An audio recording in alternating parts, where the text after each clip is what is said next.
మహాగణపతిం మనసా స్మరామి, మహాగణపతిం మనసా స్మరామి. TR creations family అందరికీ నా హృదయపూర్వక ధన్యవాదాలు. సో ఈ మాసం డిసెంబర్ మాసానికి సంబంధించి అంటే మనం ఇక్కడ చూసినట్టయితే కనుక ఈ యొక్క 2024 సంవత్సరంలో చివరి మాసం డిసెంబర్ మాసానికి వచ్చేసాం అప్పుడే. సో డిసెంబర్ మాసంలో ముఖ్యమైన మేజర్ ఈవెంట్స్ మనం చూస్తే కనుక 7వ తారీఖు సుబ్రహ్మణ్య షష్ఠి ఉంది, 28 శని త్రయోదశి ఉంది, 29 మాస శివరాత్రి ఉంది. కాబట్టి మన పండుగలు ఈ నెల ప్రతి నెల చాలా బాగుంటాయి అని ఈ నెల కొంచెం మేజర్ ఈవెంట్స్ ఇవే ఉన్నాయి. సో అలాగే ఇక్కడ మనం చూస్తే కనుక డిసెంబర్ 7వ తారీఖు నుంచి కుజుడు వక్రించడం అనేది మనం ఇక్కడ మేజర్గా తీసుకోవాల్సిన విషయం. కుజస్తంభన గురించి మనం చెప్పుకున్నాం కదా ఆల్రెడీ. కుజస్తంభన అంటేనే అదే ఇప్పుడు కుజుడు వక్రించడం డిసెంబర్ 7 నుంచి స్టార్ట్ అవుతుంది. ఇంకా అలాగే బుధుడి యొక్క వక్రత్యాగం కూడా, బుధుడు కూడా ఆల్రెడీ వక్రించున్నారు. బుధుడి యొక్క వక్రత్యాగం కూడా డిసెంబర్ 16తో బుధుడి యొక్క వక్రత్యాగం అవుతుంది. ఇక రవి యొక్క మార్పు, శుక్రుడి యొక్క మార్పే మనకు మేజర్గా కనిపిస్తుంది. ఎందుకంటే గురుడు వక్రించుండటం, కుజస్తంభన జరగడం, బుధుడు కూడా వక్రించి ఉండటం. సో లాంగ్ టర్మ్గా ఉండే శని రాహుకేతువులు ఎటు ఆ ప్లేస్లోనే ఉంటాయి. కాబట్టి మేజర్ గ్రహాల్లో పెద్ద ట్రాన్సిటల్ చేంజెస్ అయితే పోయిన మాసానికి ఈ మాసానికి పెద్ద లేవు. కానీ ఇక్కడ మనకి శుక్రుడి యొక్క మార్పు ఈ నెలలో మొత్తంగా శుక్రుడి మార్పు ఒకటి, అలాగే రవి 15వ తారీఖు నుంచి ధనుసు రాశిలోకి రావడం ఒకటి. రవి శుక్రుల యొక్క మార్పు మాత్రమే మనకి ఈ మాసంలో కనిపిస్తుంది. కాబట్టి ఏదైనా ఈ గ్రహ స్తంభంలో కానివ్వండి, ఈ గ్రహ గోచారాల ఆధారంగా సో ద్వాదశ రాశుల వారికి సంబంధించి రాశి ఫలాలు ఈ యొక్క డిసెంబర్ మాసంలో ఏ విధంగా ఉండబోతున్నాయి అనేది మనం ఇప్పుడు చూద్దాం. మేన్ రాశి వారికి సంబంధించి చూద్దాం. మేన్ రాశి వారికి సంబంధించి చూస్తే కనుక ఈ రాశికి దశమంలో రవి, లాభంలో శుక్రుడు, 2 గ్రహాల యొక్క అనుకూలత మేన్ రాశి వారికి మనకి ఇక్కడ కనిపిస్తుంది. ఏదైతే మేన్ రాశి వారికి సంబంధించి మనం చూసినట్టయితే కనుక చక్కగా ఈ యొక్క రాశికి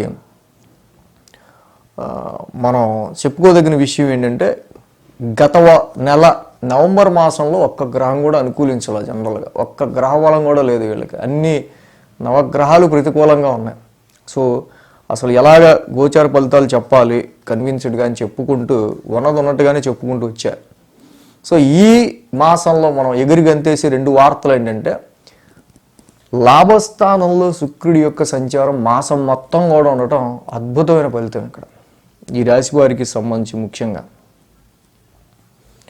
ఏదైతే శుక్రుడి యొక్క లాభస్థాన సంచారం ఉందో మేజర్గా ఈ డిసెంబర్ మాసంలో మనం చూస్తే మొత్తం కూడా శుక్రుడి యొక్క సంచారం అక్కడ ఉండటం పుష్టిం కాంతిం తదా కీర్తి మిష్టకార్యార్థ సాధకం క్షీరాన్న భోజనం కుర్యా శుక్ర ఏకాదశి ఫలం. శుక్రుడు 11వ స్థానంలో ఉన్నప్పుడు మంచి శరీర బలాన్ని ఇస్తాడు, కీర్తిని పెంచుతాడు, యత్నకార్య సిద్ధి చేసే ప్రయత్నాల్లో జయాన్ని ఇస్తాడు, మంచి ధనలాభాన్ని ఇస్తాడు, మధుర ఫల భక్షణం చక్కగా ఇష్టమైన పదార్థాలు తినే అవకాశాన్ని ఆ యొక్క సమయాన్ని కూడా మనకి ఇస్తాడు.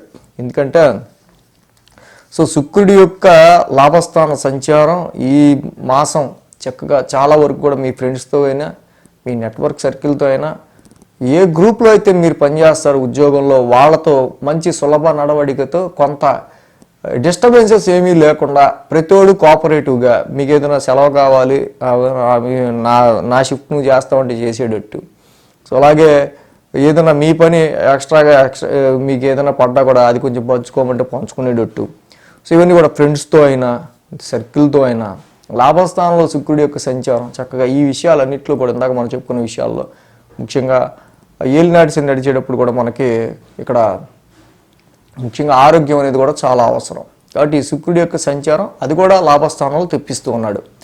అలాగే దశమ స్థానంలో కూడా రవి యొక్క సంచారం మొదలవటం 15వ తారీఖు నుంచి దశమ స్థానంలో రవి మొదలవటం వల్ల తప్పకుండా ఎక్కువ స్ట్రెస్, ఎక్కువ స్ట్రెయిన్, ఖర్చులు, కుటుంబ పరంగా ఖర్చులు అక్కడ అంటే ఆ సంవత్సరంలో పెట్టుకున్న కమిట్మెంట్స్ వల్ల బాగా డ్రైగా మొత్తం ఖర్చు అయిపోతూ ఉండటం, ఇలాంటి పరిస్థితుల నుంచి కొంచెం బయటపడుతూ అమ్మయ్య ఇప్పుడు కొంచెం కుటుంబానికి సంబంధించిన రెస్పాన్సిబిలిటీలు తగ్గి కొంచెం నా జాబ్ మీద, నా ప్రొఫెషన్ మీద ఈ మాసంలో నేను కాన్సన్ట్రేషన్ పెట్టుకునే టైం వచ్చిందిరా అనేటట్టుగా రవి దశమస్థాన సంచారం అర్ధసిద్ధి సదారోగ్యం బంధుమిత్ర సమాగమం రాజదర్శన సల్లాపం సుసౌఖ్యం దశమేరవు.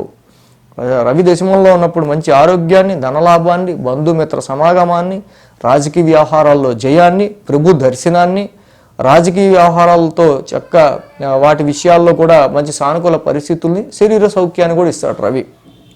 సో కాబట్టి ఉద్యోగ పరిస్థితులకు సంబంధించి మెరుగుపడుతుంది.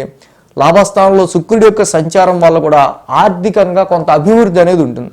అది ఇక్కడ మనము గుర్తుంచుకోవాల్సిన విషయం ఏంటంటే, ఏలినాటి శనిలో ఫస్ట్ ఫేజ్ శని 1000 స్థానంలో జరుగుతున్న మాట ఇక్కడ మనకి కొంచెం మీరు దృష్టిలో ఉంచుకుంటూ ఉండాలి. 10th వచ్చినా ఖర్చు అవుతూ ఉంటుంది, అది మాత్రం వాస్తవం. సో కాబట్టి మీన రాశి వాళ్ళకి మెయిన్గా చూస్తే రాశ్యాధిపతి గురుడే 3వ స్థానంలో వక్రించి ఉండటం వల్ల నా జీవితంలో నేను ఇంతగా సెల్ఫ్ ఎఫోర్ట్స్, నా అంతటా నేను కష్టపడి ఇంత కష్టపడే రోజులు లేవు అనేటట్టు ప్రతి విషయానికి కష్టపడాల్సి వస్తుంది.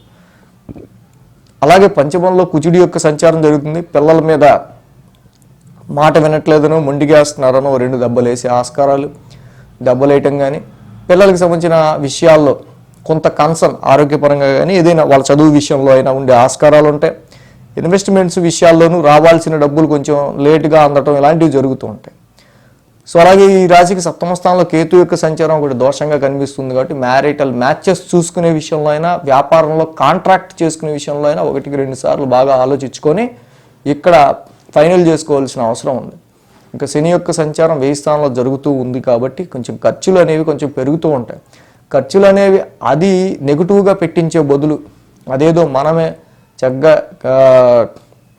ఏమైనా స్పిరిచువల్ యాక్టివిటీస్ చేసుకోవటం వల్ల, కొన్ని చారిటీస్ చేసుకోవటం వల్ల, శనికి సంబంధించిన గ్రహశాంతి చేసుకోవటం వల్ల, అలాగే ప్రతి శనివారం శనికి తైలాభిషేకం చేసుకుంటూ వెళ్ళటం వల్ల, సో ఇక్కడ ఆ ఖర్చుని మనం చక్కగా నెగిటివ్గా కాకుండా ఇలా పాజిటివ్గా కూడా మార్చుకుంటూ ఉండొచ్చు. సో కాబట్టి ఈ విధమైన కండిషన్స్ మాత్రం నడుస్తూ ఉండగానే ఇప్పుడు మనం చెప్పుకున్న 2 పరిస్థితులు రవి శుక్రుల యొక్క బలం కూడా మనకు కనిపిస్తుంది. కాబట్టి మీన రాశి వాళ్ళకి సంబంధించి ఈ యొక్క మాసం కొంచెం ఈ విధంగా వీళ్ళకి సంబంధించిన గ్రహస్థితులు ఉన్నాయి. కాబట్టి రవి వల్ల ఉద్యోగపరంగా 3-4 వారాల నుంచి, మొదటి 2 వారాలు కాకుండా 3-4 వారాల నుంచి 3వ వారం నుంచి కొంచెం అనుకూలం, 15వ తారీఖు నుంచి అనుకూలమైన ఫలితాలు ఉంటాయి. శుక్రుడు వల్ల మాసం మొత్తం కూడా అనుకూల ఫలితాలు ఉన్నాయి ఈ రాశికి సంబంధించి.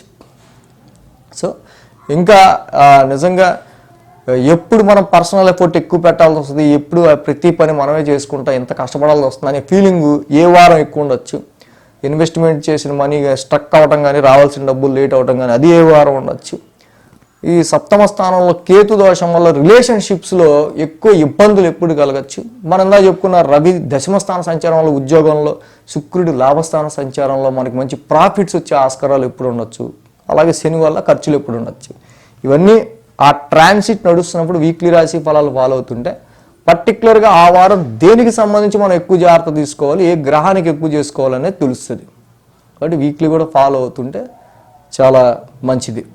సో మేజర్గా అయితే శనికి తప్పకుండా ప్రతి శనివారం తైలాభిషేకం చేసుకోండి, గురుబలం పెంచుకోండి. రాశ్యాధిపతి గురుడు కాబట్టి గురుబలం పెంచుకోండి. దేవానాంచ ఋషీనాంచ చదువుకుని గురుబలం పెంచుకోండి. సుబ్రహ్మణ్య స్వామిని ఆరాధించటం వల్ల ఇక్కడ పంచమంలో ఉన్న కేతు సంచారం కానీ, పంచమంలో కుజుడు, 7మంలో కేతు సంచారంలో ఈ దోషాలు కూడా తగ్గుతాయి. అంటే వీక్లీ కూడా ఫాలో అవుతాయి, ఇంకా మంచి ఇన్ఫర్మేషన్ అనేది దొరుకుతుంది. So thanks for watching TR Creations. ధన్యవాదాలు. ఈ వీడియో కనుక మీకు నచ్చినట్లయితే లైక్ చేయండి, షేర్ చేయండి. మరిన్ని అప్డేట్స్ కోసం సబ్స్క్రైబ్ చేయడం మాత్రం మర్చిపోకండి.